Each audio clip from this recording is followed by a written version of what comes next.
Shaping a Resilient Future, and Strategies for Sustainable Safety and Transparency. This is a topic of our panel session for now, and we will have, of course, our panelists that we will welcome in about half a minute. So please give them a warm welcome. Alexander Mohr, Executive Director, European Flavour Association. Solveiga Pakštaitė, Founder and Director Mimica. Mattia Quaresima, Account Executive, Connecting Food, and of course panel discussion moderator Alex Shandrovsky, Vegconomist, guest contributor and podcast host Vegconomist. Please give them a warm welcome.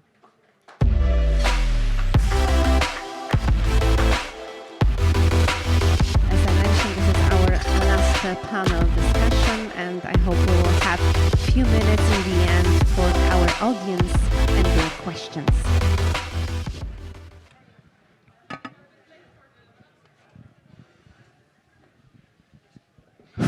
So, who here is for the insect panel? Let's see how this one goes. First of all, my name is Alex Shandrovsky. I wear two hats. The one I'm wearing at this moment, which is I lead business development for California Cultured, which is a cell-based cocoa culture company out of Silicon Valley. And the second hat I wear, I just realized I don't have a hat for that, but next time I will, is I lead a podcast with Vegconomist, which is leading publication, focusing on founders and VCs who are actually deploying cash in today's climate rather than 2020, when you basically had it for free. So this is a pleasure to speak to you guys and learn from all of you. I think I want to be able to give the audience as many questions as possible, as much time for you guys to share. So I have some questions prepared, but really want to open it up to you. And yes, I will call without you even raise your hand. It's, I think my teacher in school, they called it in America, you volunteer, but then you're also voluntold. So that's what it could be. Be prepared to be voluntold if you have questions. Okay, so I think maybe we'll just hit off just in introducing each individual on the stage. I see that we have a limited supply of microphones, so we'll do the best that we can. So please. Yeah. Hi everyone. I'm Mattia. Oh, that works. Cool. I work for Connecting Food, and we are a Paris-based food tech company that was founded in 2016 by Stefano and Maxine, who are two agri-food experts, both with more than 25 years of experience working for largest groups in the agri-food, so Nestlé, Mars, Sara Lee, for instance. And what they did actually in 2016 was launching our SaaS software, which was built to enable traceability and is at the forefront today of supplier assessment and product monitoring. So how do we do that? We leverage two technologies, which are digital twins and blockchain. And we believe that this is pretty much needed for shaping a resilient future for the agri-food industry. And when I say agri-food, I refer in a larger sense to everything that is agriculturally sourced. And that starts with building a structure of solid data to enable participants to supply chain to increase their effectiveness and efficiency when they go and treat data. Nice. I'm Solveiga. My company is called Mimica. Our mission is to radically reduce unnecessary food waste caused by expiry dates, and the issue with those is that we have to set them to the worst case scenario at the moment, because after they leave the factory, we don't know, and probably after the supermarket, we don't know how they're going to be stored. Food companies don't know how you set your fridge compared to how I set your fridge compared to how you set your fridge. So they have to keep it safe and to protect consumers, and we end up with very short dates. And up to 83% of the food that we waste in Europe is still perfectly edible, which is horrifying from a sustainability perspective. From a financial perspective, commercially, that's a lot of good food that we're wasting in stores. But really, we flip this around and we see this as a good opportunity. So what we do at Mimica is we've made a solution called Bump. It's a label, it's available as a cap or a tag that turns from smooth to bumpy when the food actually spoils, depending on how you've actually stored it. So it's temperature sensitive, and we can, inside here is a gel which we adapt to the specific food that we are targeting to make it really accurate. So what we do is we help our customers, the food producers, print a longer date based on reasonable storage rather than the worst case scenario, because if the product does get temperature abused, then the bumps will appear, and it's almost like an insurance policy to help you safely extend, to help boost sales, reduce waste in store, and reduce waste in the home. Oh yeah, we're sharing. Yes, thank you very much. My name is Alexander Mohr. I'm the Executive Director of EFA, European Flavour Association. We are based in Brussels. And what we do is we are not producing anything, so I think I may be here a little bit the outsider of the panel, but we are a trade association. We are doing, now I say the evil word, we are doing lobbying and advocacy, interest representation towards the European institutions. So I just saw that the European Union is gold sponsor, so I'm going to be very careful and weight my words, but we are working very closely. It's a partnership approach towards the European institutions, and what is special is normally when you do advocacy or public affairs or government relations, whatever you want to call it, you normally have a ministry or a government you deal with. In our case, and this is maybe special for the food and drink industry and especially for the flavoring industry, is that we have a food safety agency that we have to work with, but we can't do advocacy. They don't like that very much. And then we have the European Commission who is actually making the decisions, the so-called risk manager. So it's a different, I work in advocacy for 20 years, so it's a different approach. It's very science-driven, and I think that's already very much in the title, transparency. It's an extremely transparent process. We are submitting data. They are peer-reviewed. It's a very costly exercise, but this is the base for an industry to actually thrive on or to work on. So I take some pride in the fact that we exist in 1961. That means we are not a startup association, okay? But we were able to actually, establish a channel towards the Commission, EFSA, in order to provide the information that they need for their decisions, which we not always agree with, but I think there is no other way around. So I hope that was it in a nutshell, yeah. Yeah, that was super clear. Since this is a conversation about transparency, I want to be fully transparent on why I'm looking at my phone. There's no Tetris being played. There's simply some questions I wrote down here, so please be merciful upon me. Solveiga, I have just a quick question for you. I had a close friend of mine worked in the fall detection space, where they put out a piece of equipment which was able to detect falls in an old age home. And one of the reasons why the senior homes were afraid of using that technology is they didn't want to take on liability. Because what if it malfunctions and this person falls down? I mean, your technology looks incredible. I mean, it can save on waste. It can increase, create better economic benefit to the brands that are selling the product because there's more movement of goods.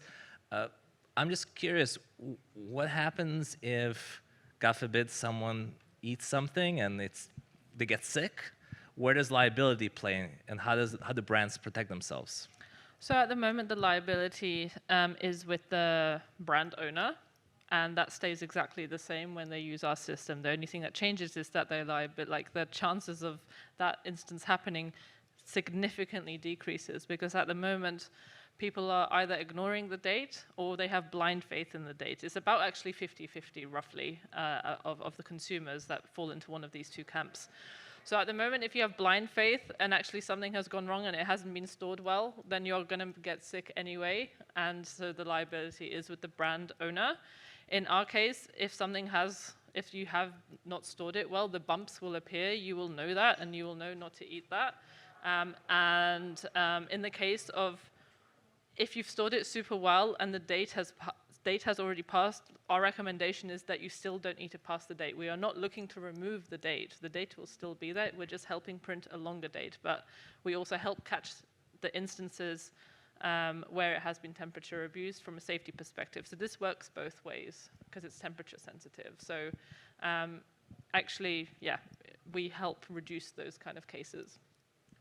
So just to clarify that, the food that's on the grocery shelf, if somebody eats it and gets sick, that's actually liability of the brand that's being sold in the grocery. Correct. Yeah, and that stays the same. We just help them out. I'm really looking forward to the food poisoning then coming around. That's a bad joke. That's a bad joke. Don't laugh at that. Okay, so Mattia, just a question for you. Again, just a little personal. I had a large catering company, sushi business in Silicon Valley. That's one of the first business I started, and we had fish right there. So a lot of traces. So what we found is that something like 75% of all fish is like labeled improperly in the United States. So the idea of traceability and being able to, I went on your website. I said, look, we have this QR code. You scan it, and you basically see the whole value chain all the way down to where this wheat was harvested. How do you get farmers who have so much stress in themselves already, have so many responsibilities in terms of reporting, bringing that extra step of reporting throughout the process to give that level of traceability from farm to fork? Well, thanks for the brilliant question, first of all. It's not an easy job, meaning that considering the ecosystem we work in, we must understand farmers' challenges, and we know that we can't ask them to change the way they do things to them or to cooperatives. So this is why actually the founders of the company, when designing this platform, they wanted to build something that was not going to impact the way the users or the entities we collect data from are changing. They shaped it in a way that they're not going to change their daily activities. So we know that it's an issue at that supply chain level to have good quality data, but this is why we built it.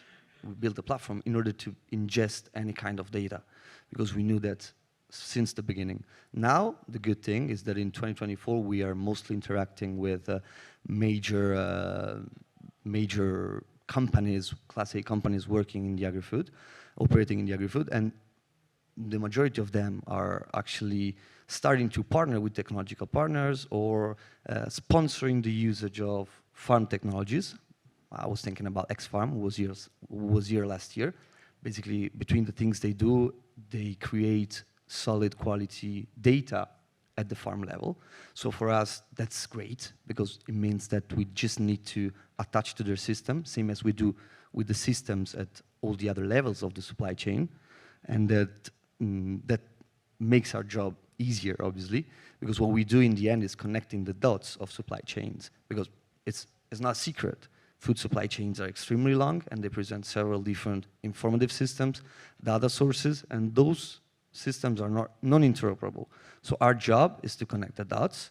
Our job is actually that, and the quality can drastically vary according to the entity you're interacting with, so the client you're working with.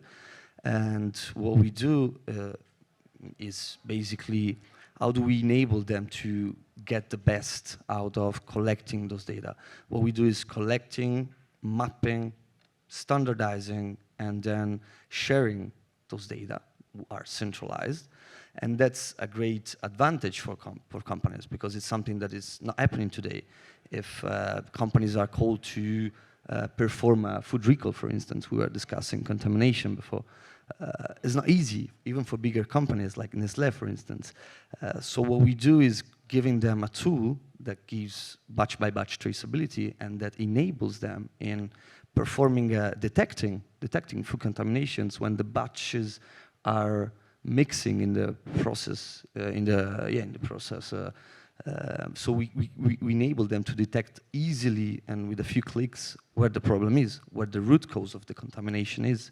And not just that, because once we are collecting all those data and linking all of them together, we can collect several kinds of data, sustainability data, for instance, or any other kind of data that can help cope with new regulations that are coming in and making reporting. And I'm thinking about deforestation, that I guess is carrying everyone around here, or corporate sustainability, for instance. So yeah, that's what we do, and we build this architecture, not just to optimize the work, but even to, going back to the blockchain database we use at the basis of the software, to grant transparency. And transparency is not just for consumers, as you were mentioning before.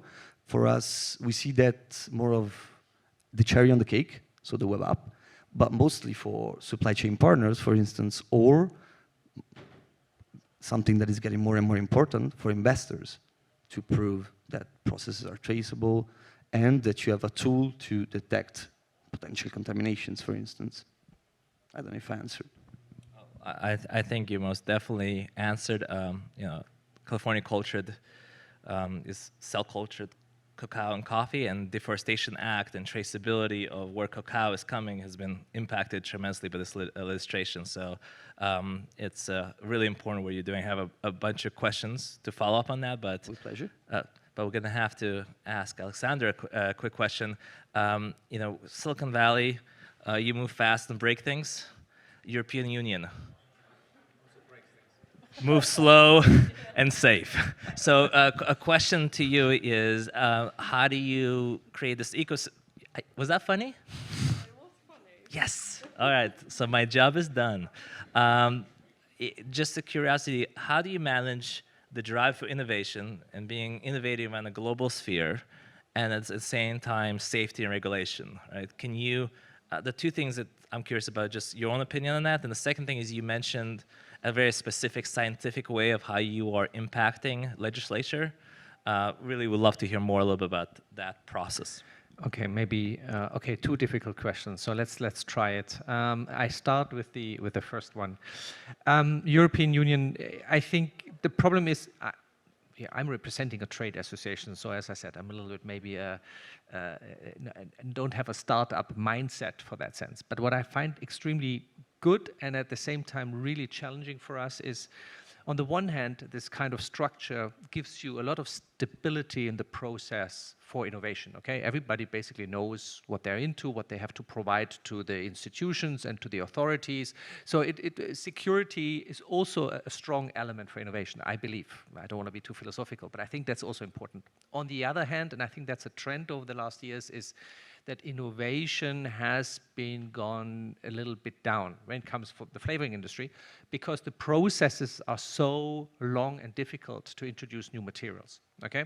That doesn't mean it doesn't happen, but we are in Europe, and I think the authorities are taking quite a pride in seeing Europe and the regulations and the flavoring regulation in the context that we are working with as kind of a gold standard globally, okay? That means there's also a kind of push to actually use these basically standards or whatever you want to call it, and introduce them, and also ask companies, for example, operating from outside the EU who want to trade with the EU to also apply the same standards, of course, also to have a level playing field. Anyway, what I'm trying to say is, we as a trade association, of course, are not innovating. Our members are innovating, and I think they take a great pride in doing so, because the trends change all the time. You have to replace a material. I mean, it's an endless how to say, wheel, which is actually what makes this industry so attractive, at least for me, that there's a constant change, and you have to adapt to consumer preferences or trends, and that's the fun part, okay? What is not the fun part is that we have 2,500 materials we can work on, which went through this process, which is super. At the same time, there's of course always, the testing methods constantly improve, the demands from the authorities, what you can submit improves, so the data sets are more and more and more complex. So we are in a very, it's a very tense situation. At the same time, it is very innovative driven, but I cannot take the credit for that. That's our members then. I hope that answers your question. What was the first question? No, what was the second question? Thank you for that. So the first question that we just discussed was safety, versus how quickly we can move. And the second question, I was curious about, how do you influence decision makers? So you mentioned science. We just have in America, it's called lobbying. And lots of money. That's how we do it. No, exactly. And that's the perception about lobbying. So I use the word now again, even though I'm not a big fan of it. But basically, it's advocacy. In the context of the flavoring industry, we have EFSA. This is not really, it's interest representation in the sense of you are submitting hard data to EFSA, who's evaluate the dossiers and then they send it to the commission, and then the commission makes a decision about something. That's the abstract way. But don't forget that we as a flavoring industry, like a lot of other sectors, are not only confronted with this specific legislation about flavoring. I've just mentioned CSS, chemical sustainability strategy, and the due diligence. I mean, it's an avalanche of Green Deal. It's an avalanche of policy developments that we kind of have to put into our system, have to inform the membership, because the impacts for the industry, especially for the smaller ones as well, are dramatic. Very often they're not aware of certain timings, how certain things have to be processed. We have national associations as our members, which really need this kind of information to then inform their membership accordingly. And that's a little bit, I think, the challenge. And here advocacy plays a strong role. If you see, I don't want to go, you have to stop me. But if you have a legislative proposal from the European Commission, there's a whole process. There are consultations, and then you can ask questions, and so it's a long process. It's actually a very transparent process. That's why I never really understand why people think that the EU is just deciding things. They actually don't. It goes through a long process, and we are part of this process. Do we always achieve what we want to achieve? No, we don't. But this is Europe. So you very often have, if you're lucky, you have a good compromise. If you're not so lucky, you don't really have a good compromise, and then you still have to work with that, because there's no other way around. But we're trying our very best. But advocacy is such a big field, so I'm getting carried away. But I think what I'm trying to say is, without the expertise of the members we are having, of the companies we are having, you would not be able to actually be in the process, because you need so much information, not only data, but information, and make internal impact assessments about what a regulation actually then means, also from a cost point. That it's quite a mountain, but that's also fun because it changes all the time. Okay. Yeah, I have follow-up questions here as well, but I want to give the audience an opportunity to ask questions. We have around 10 minutes left. In the preference, the question will be to those who are investing in our company. Some people laughed at that. Some people took that way too seriously. So for those individuals who have a question to our panelists, just leave the floor to you and borrow my mic. Who would like to ask the first question? Oh, you do have? Well. But I only for audience. Well, in that case, please don't ask any more questions, so we can have 4 mics. So anybody would like to ask the first question?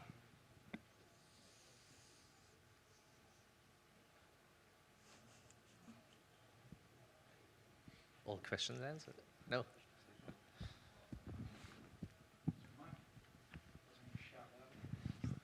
Guys, just be very careful. I met with this person earlier. He's corporate from Australia, born in New Zealand. Also not investing. It's interesting to hear some of the different takes on this. And I guess to the non-lobby lobbyists. In terms of the role of advocacy there and the individual power of advocacy, we see that different associations have different power and different regulations within the European Union. How does that benefit the transparency behind that? Back to the topic of the discussion written behind you. So now you ask me a question. I can talk now for 2.5 hours. Okay, so I try to be very short. You have in Brussels 30,000 lobbyists. Okay, let's be very clear about this. Out of these 30,000 lobbyists, which can be law firms, this can be trade associations, this can be individuals, lobbyists, lobbying firms, government relations firms, you name it. Out of these 30,000, trade associations are maybe the solid trade associations, maybe 2,500. And if you meet with somebody from the Commission, or if you meet with somebody from the European Parliament, every meeting has a protocol, and every meeting will be published on the website. You all have to be registered in the transparency register. This idea that lobbying, I always use the word because it steers exactly this kind of discussions. But every time, if you think that the decision-making processes are not transparent on Europe, I invite you to go to the single member states, and you will see that the transparency on the EU level is much higher than it is in the other states. So I fully believe that the decision-making processes are okay, can always be done better. The transparency register just went to a review. Now it's getting even more closer. I think it's almost too much, because sometimes it's just nice informally to talk to somebody without how to say, just to exchange something, just to hear in which direction things are going. This is less and less and less the possibility now. Maybe that's good.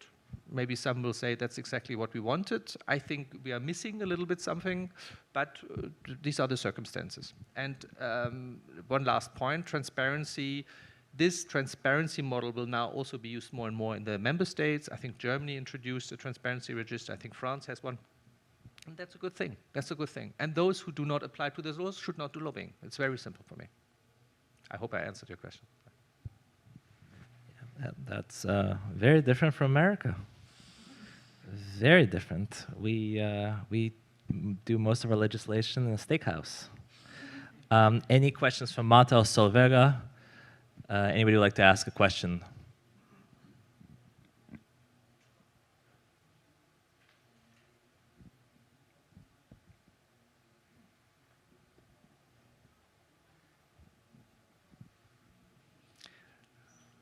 I hope the European Union sponsor is not just No, leaving so the I have a question for Solveiga, if that's okay. And anybody from the audience wants to interrupt me with their question, you'll just make me feel right at home. So keep doing, please. I'm just curious about how do you convince the companies who are so price conscious around adopting technology like yours? And is that a struggle? No, not really. We have over 200 companies who have approached us who are in our waiting list. So we're just trying to set up our manufacturing to like service that demand. So I think really what's driving it is like on the topic here, like consumers want to see that transparency. They want to know actually when food is spoiling. As I mentioned, about half the people among consumers have blind faith in the expiry date, which is set way too short because it has to be, and then the other half are ignoring them at all. And consumers want to feel that the food that they're buying from the supermarket has been kept in the right condition. It's good for them to take home.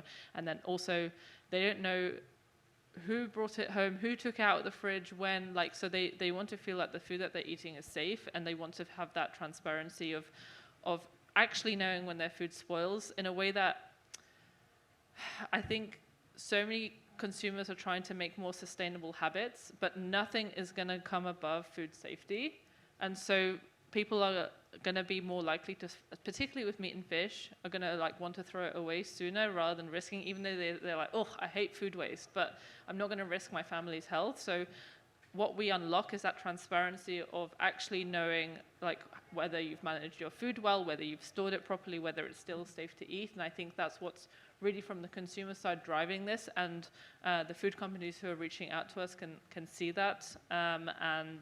The really interesting thing is that a lot of people, when they hear about what we do, they think that, oh, don't supermarkets want more waste? You know, isn't the waste basket their best friend? And actually the answer is no. Like food waste in stores is worth double their retailer grocery profits. Like the value of food waste is worth double their grocery profits. So it's actually a really big problem for them, and they're looking at ingredients. I'm not sure what you mean by that. So the amount of the food that they throw away that gets unsold is worth double their profit margins. So if they are able to get rid of all of that, they can actually triple their profit margins, because it's like 50% of that, because it's a very low margin industry. So this is research that McKinsey did on retailers in the US. What they're looking at doing is packaging technology, adding ingredients that help extend shelf life. So actually they're trying to do this and reduce food waste, because if they can extend shelf life to span from 7 days to 10 days, that's 2 weekends they can now sell on. So that's, we help them do that without adding extra ingredients. That shelf life is already there. We're just helping be transparent about that and maximizing that and making use of that. So yeah, we're not short of companies reaching out to us. It's about who wants to do be first. Everyone out of this list wants to be first to be second, but yeah, we have some companies that we're working with. We just finished a project with IKEA and Hilton Foods in the UK as well, and we're working with some red meat manufacturers as well. Well, congratulations. That's really exciting. Yeah, so much to ask. We have about 2-3 minutes left. Is there someone who would like to ask a question to Mattia before I take my advantage and get free consulting? Any questions before I ask my question? Oh, darn it. There is a question. This is why I love moderating these panels, is that when people don't ask questions, I just basically get $1,000 worth of free consulting. So I will be very upset at you later. I do think that my question builds on a question that you asked earlier. So for what it's worth, at least I'm building on your prior question.